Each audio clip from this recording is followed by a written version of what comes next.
Hey everyone, welcome back to the channel. This is a very special day because we have a brand new guitar and we're doing an episode of introducing. We haven't done one of these for a little while, but this is a gorgeous Model S that I'm very excited to share with you. So in this video, we are going to be taking a look at the specs. We're going to give you an audio demo from Will McNichol, and of course, my favorite part of any episode of introducing is a whiskey pairing.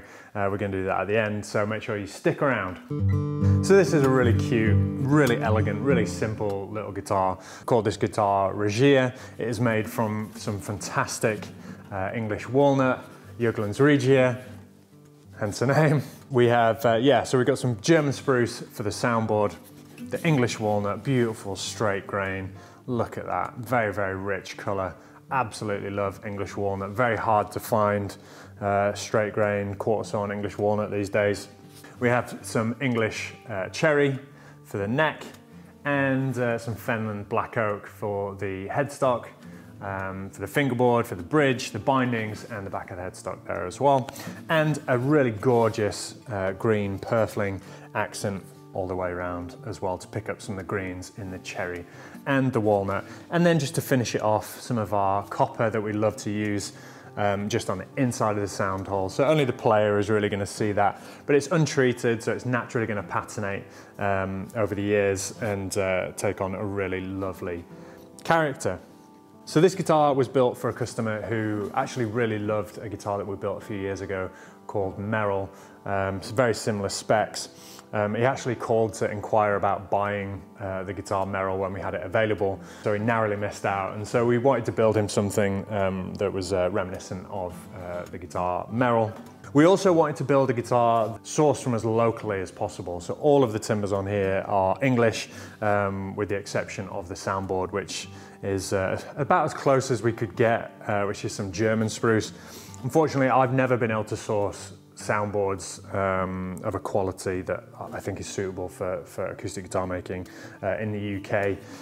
I just don't feel like we have the elevation to grow timbers slowly to allow for that tight grain that you see here on this German spruce. So the eagle-eyed amongst you will or may notice some very subtle changes to the Model S. This is our version 2, our V2 of the Model S. And I've had quite a few questions about what makes this guitar different and why we've modified it or improved it. So I've actually got Will McNichol's very road-worn Model S Jupiter here. And if I just put these side by side, you can see that there's not a huge difference in the two guitars. This guitar was built back in, I think, like 2017, 2018, when I was just getting started. And it was one that, I think it was the first, maybe the second Model S. So I designed that guitar quite a long time ago. It's been very popular. I really like it. My customers really appreciate it. But there was a few things about it that I just wanted to tweak, just wanted to improve. So the impetus for the change really was a recent purchase of a CNC machine, which we got in order to build all of our new molds, jigs and fixtures. And while I was digitizing all the drawings for the Model S, I took that opportunity to refine the lines ever so slightly. And it really is very, very subtle.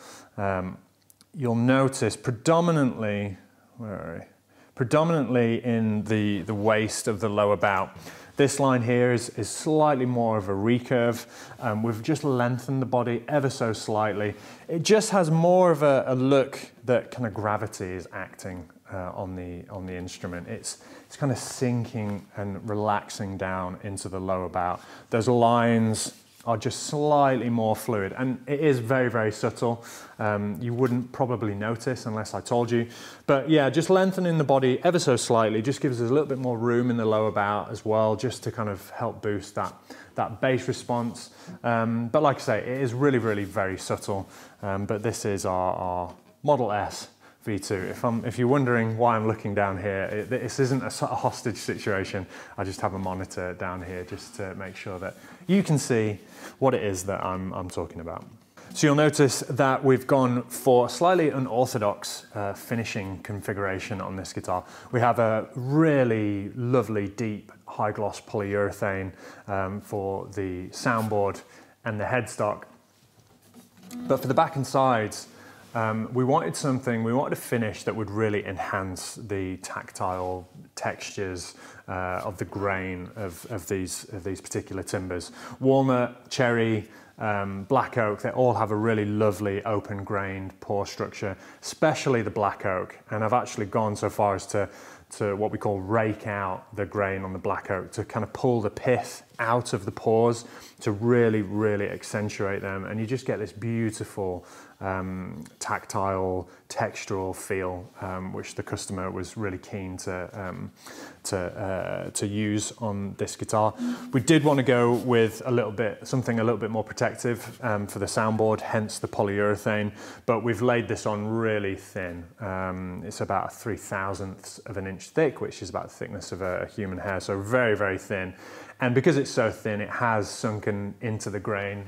You can see it especially on the headstock here as well. So we're kind of maintaining that kind of open pored feel. What's really cool and very interesting about this guitar is the neck. This is some Bonfire Cherry. Why is it called Bonfire Cherry? I'll tell you. So when I was a young pup, I was obsessed with timber and woodworking of all kinds. And I think I was about 17, and my neighbour had recently cut down a cherry tree and was making a bonfire of it. And me, being the plucky 17-year-old that I was, I just couldn't stand for that. Because there was a beautiful section from the trunk of the tree which was sat on the bonfire. This is a remaining segment of that tree, that log, but you can see how much bigger it was when I originally saved it, pulled it from the flames with no real idea or intention for it other than to save it because I felt like it was going to be beautiful timber. And a couple of years ago, after it'd been sat in storage for like 15, 16 years, I decided that I was going to process it and see what was inside the log. And so I manually split it with an axe and wedges.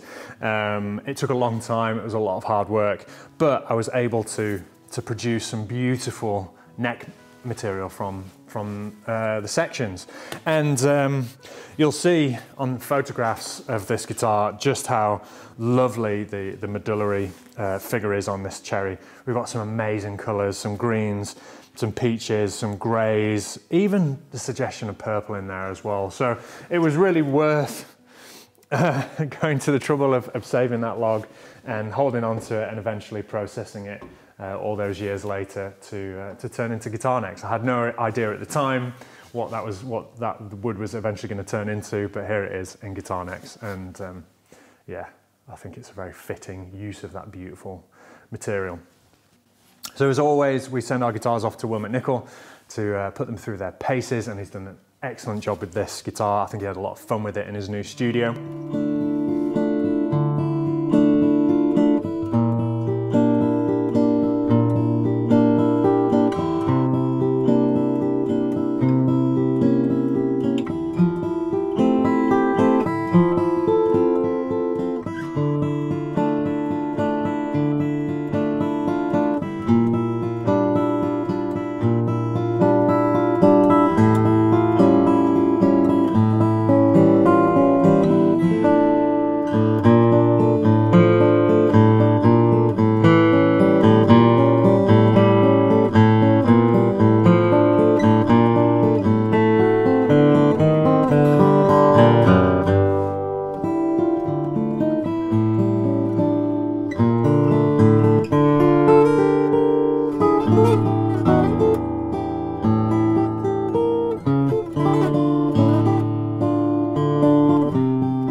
So, to my favourite way to sign off an episode of Introducing, and that is to pair the guitar with the whiskey. I opened my drinks cabinet today and it just had to be this modern classic, the Brook Laddie, the classic Laddie. It matches the purfling colour absolutely beautifully, and is a modern take on a classic Islay whiskey style. So I hope you enjoyed this episode of Introducing. Please make sure to like, subscribe and follow. We've got loads of good stuff on the YouTube channel. Let me know what you think about this guitar in the comments. What do you think about the finish and the kind of stripped back aesthetic? But in the meantime, I'll see you. It's 10 o'clock in the workshop here, 10 a.m, but it's 5 p.m. somewhere, so cheers.